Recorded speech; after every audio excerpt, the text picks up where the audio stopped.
नमस्ते मेरे प्यारे बच्चों।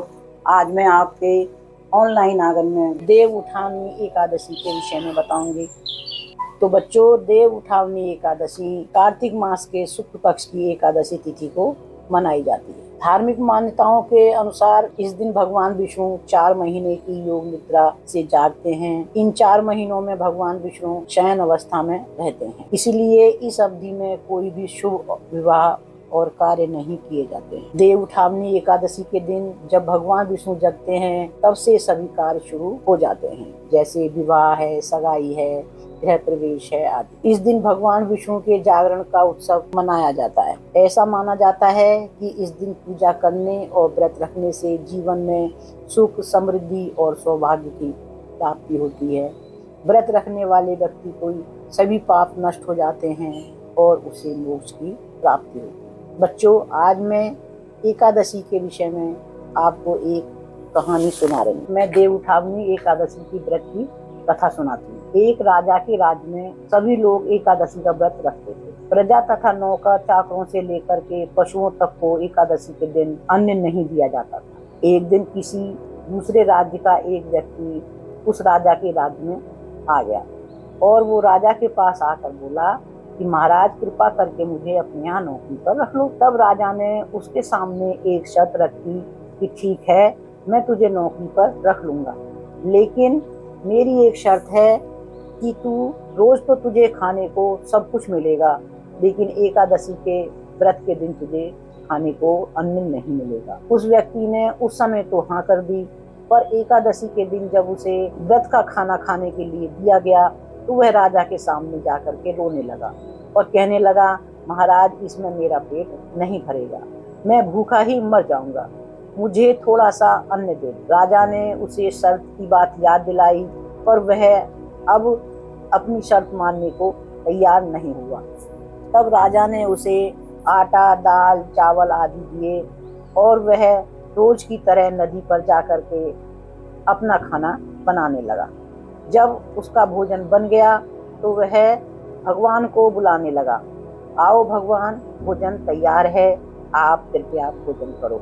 उसके बुलाने पर पीले वस्त्र धारण करके भगवान 4 भुजाओं में उसके सामने प्रकट हुए और बड़े प्रेम से उसके साथ भोजन करने लगे और वह अपने काम पर चला गया। 15 दिन के बाद अगली एकादशी आई और वह राजा से फिर वही जिद करने लगा कि महाराज, मुझे कुछ अन्न खाने के लिए दो और इस बार आप मुझे दुगना सामान दीजिए। उस दिन तो मैं भूखा ही रह गया था। राजा ने पूछा, भाई, उस दिन तू भूखा क्यों रह गया था? तो उसने इसका कारण बताया कि मेरे साथ भगवान ने भी खाना खाया था, इसलिए हम दोनों के लिए ये सामान पूरा नहीं हुआ था। यह सुनकर राजा को बड़ा आश्चर्य हुआ। वह बोला, भाई, मैं तो ये बात नहीं मान सकता, क्योंकि तुम्हारे साथ भगवान खाना खाते हैं और मैं तो इतना व्रत रखता हूँ और इतनी मैं पूजा करता हूँ, पर भगवान ने मुझे कभी भी दर्शन नहीं दिए, कभी भी उन्होंने मेरे साथ खाना नहीं खाया। राजा की बात सुनकर वह बोला, महाराज, आप मेरा विश्वास करो, मेरे साथ चलकर देख लो।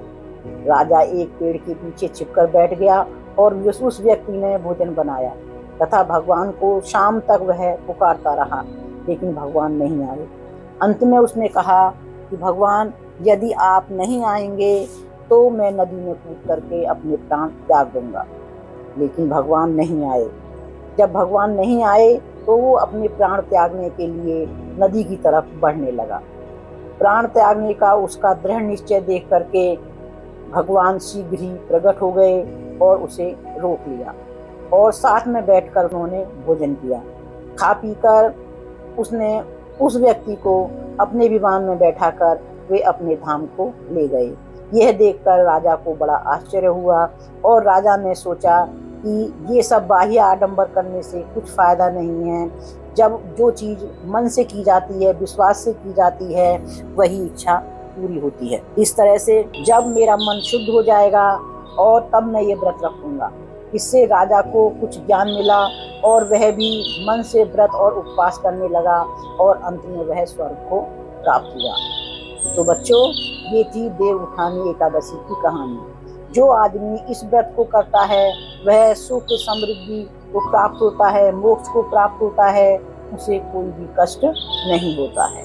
अगर आपको मेरी ये कहानी अच्छी लगी हो तो आप लाइक कीजिए, सब्सक्राइब कीजिए, शेयर कीजिए और कमेंट्स करके मुझे बताइए कि आपको ये कहानी मेरी कैसी लगी। जय श्री राम।